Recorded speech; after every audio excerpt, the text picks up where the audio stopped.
Aldershot, the Princess Royal arrives to inspect the 1st Battalion Canadian Scottish Regiment of British Columbia. Present on the occasion is the regimental mascot, Wallace, who has just returned to the strength of the unit. Ready for the journey home, the regiment will carry with it new company flags to replace those lost in action. The Canadian Scottish Pipe Band leads the march past, which is reviewed by their Colonel-in-Chief.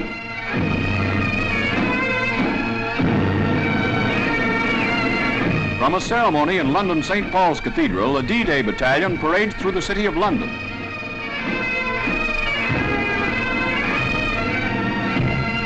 Their destination is the Mansion House, where the unit and its mascot are to be the guests of London's Lord Mayor at a banquet. While the Canadian Regiment was in action on the Western Front, Wallace was left behind in England and cared for by the Royal Scots, with whom the Canadian Scottish is affiliated.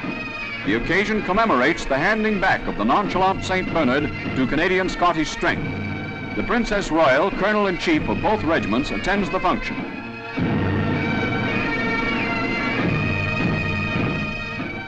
Thanks is extended to the Royal Scots by former battalion commander Lieutenant Colonel Henderson. We are very sensible of this service which the Royal Scots have rendered us, but we are not content merely to say thank you.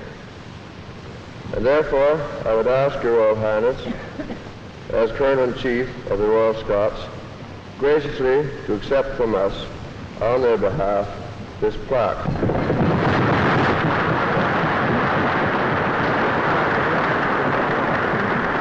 Her Royal Highness, the Princess Royal, addresses the gathering. In one sense, a four-footed animal, Wallace, the mascot of the Canadian Scottish, is the innocent reason of our meeting today. The Royal Scots have deemed it a great privilege to take care of the Canadian Scottish mascot. On behalf of all battalions of the Royal Scots, I now ask Lieutenant Colonel Wightman to accept this painting of Wallace. Colonel Wightman, present OC, Canadian Scottish, Canada's High Commissioner, and other dignitaries tie more strongly the bonds of friendship between the two regiments on the only occasion a dog has ever been guest of honor at a Lord Mayor's banquet.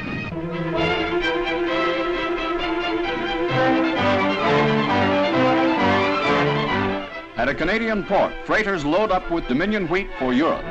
Although the West harvested 115 million bushels fewer than last year, 419 millions are being exported without scraping the bottom of the bin. Canadian #1 Northern wheat is loaded for shipment to Germany.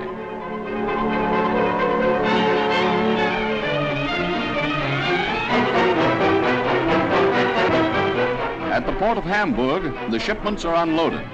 By diverting 15% of the wheat going to Britain, it is hoped that the German bread ration may be raised to 1/2 of that available per person to the folks in the United Kingdom. With the assumption of control by the Allies comes the responsibility for combating starvation in the defeated country. Canadian granaries are therefore pouring in part of their output to keep Germany going until she can reap her own harvests.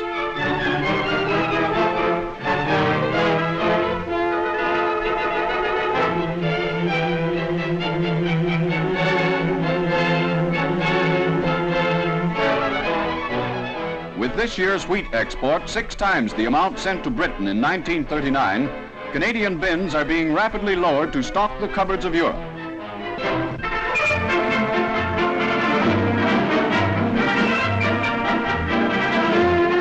At the Scottish airport of Prestwick arrived the first 3 British wives of Canadian servicemen to fly to Canada. High priority cases, their air passage is paid by their husbands. Passage is arranged for them aboard a Trans-Canada airliner. Now they take off for their new home, the next stop, Dorval Airport, Montreal.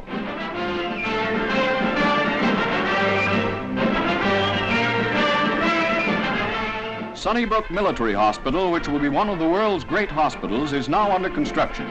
For wounded of 2 wars, it will have accommodation for 1,450 beds and will cost $11 million. At a dedication ceremony, the Lieutenant Governor of Ontario, Albert Matthews, presides. The grounds at Sunnybrook Park are a gift to the Dominion government by the City of Toronto.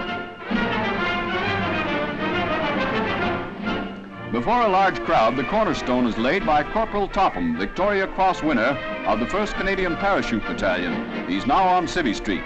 The young ex-medical orderly thus starts on its way to completion Canada's newest hospital for his comrades in arms.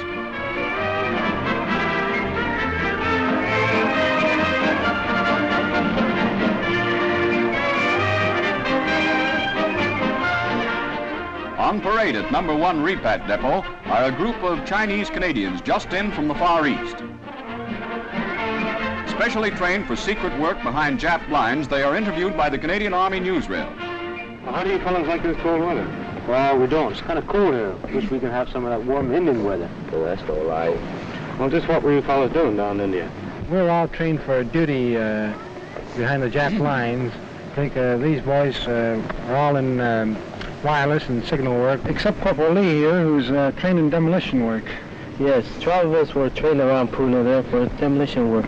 They were going in for parachuting, but unfortunately, BJ Day came along. Now, well, just exactly what's this flash stand for? Well, that's the SEAC Flash, the Southeast Asia Command. It's under Lord Louis Mountbatten.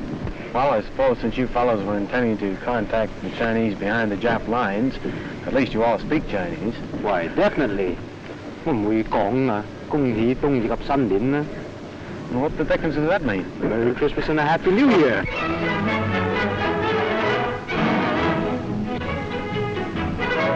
To keep the home fires burning in the billets of the CAOF in Germany, axe and saw take the place of Blanco and Bren. With transport overtaxed, it's practically impossible to get coal from the Ruhr mines. So to keep the dogs warm during a hard winter, the lads saw the cedar to frustrate the frigidity. Most of the forests in the Canadian sector are very young, but lads experienced in the bush of northern Ontario and BC pick out enough trees to fill up the fuel box.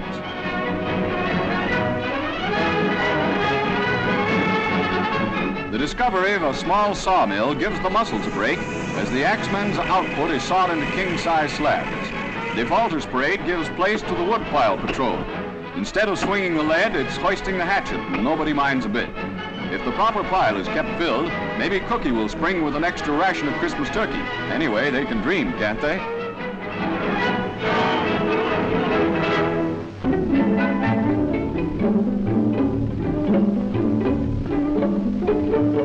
All the way from sunny Spain, good St. Nicholas arrives at Amsterdam to gladden the hearts of the kiddies in the land of wooden shoes. Leaving his ship, the venerable saint mounts his white charger to lead a grand parade accompanied by his black Peters. Many crippled, blind, or deaf kiddies are given the time of their lives thanks to the Canadian Army and the Netherlands Entertainment Committee who arranged the festivities. St. Nick's servants, the Black Peters, prefer to travel by a pneumonia wagon, but then they're really Canucks in disguise. Many floats lend a carnival spirit to the occasion.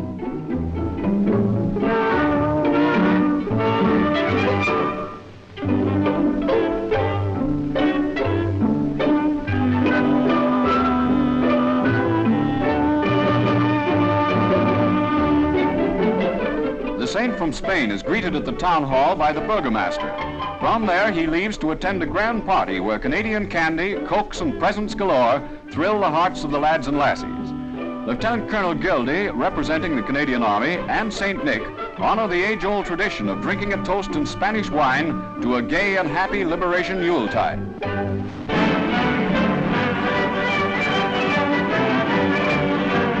Back to capacity is Toronto's Varsity Stadium for the Dominion football final. An overnight snowfall gives 19,000 rooters a chance for a competition of their own. On a frozen field, the Winnipeg Blue Bombers kick off to the Toronto Argonauts to open the game. The Argos, wearing white helmets, get the ball, and early in the first quarter force the play into Winnipeg territory. The lads from the West just can't stand up to the speed and tactics of the Double Blues. Despite treacherous ground and stubborn resistance, it's Argos all the way from the first quarter. An end run lateral to Smiley gives them their first touchdown.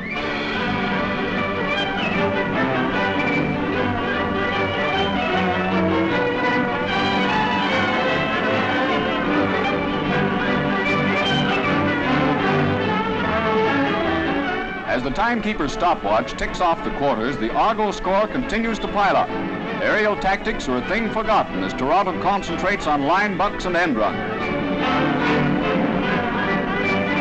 So the Hogtowners' hysterical henchmen herald the end of full time which makes Argos Dominion Interprovincial champs for 1945. Argonauts 35, Winnipeg 0.